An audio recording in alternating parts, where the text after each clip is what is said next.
What we find is generally the team and the people that are being acquired, they say they want more process and procedure and structure. We generally find that the existing owners were usually the cause of the lack of the defined structure, and they push back and they fight. So transitioning ownership out or ones that don't align with that quickly.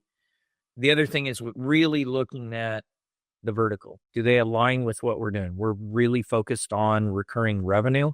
It's a lot cleaner. It's easier to manage, knowing the contract terms.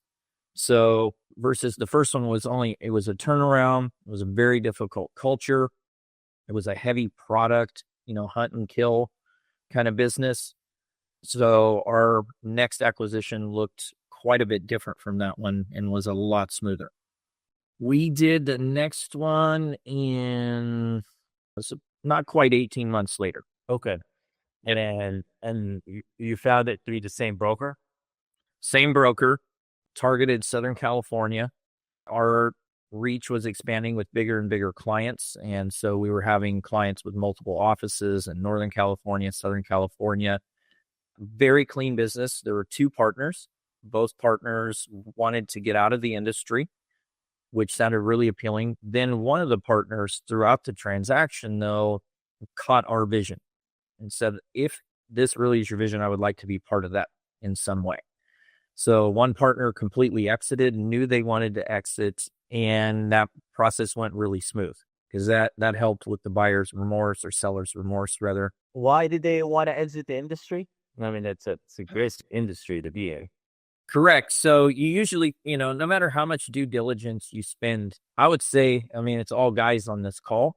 One of the best things to do, especially if they're male owners, is go out to dinner with their spouses or significant others and take your spouse or significant other. Gentlemen figured out more stuff in the first 20 minutes of that dinner by leaving her alone talking with the wife than we found out through all the due diligence the 2 months before.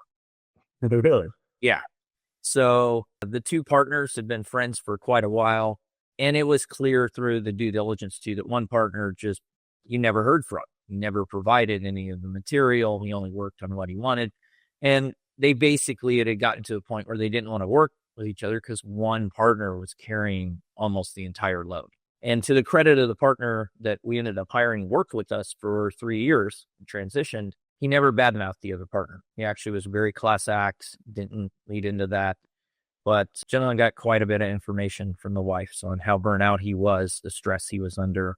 And so I think they just saw that as a clear way out.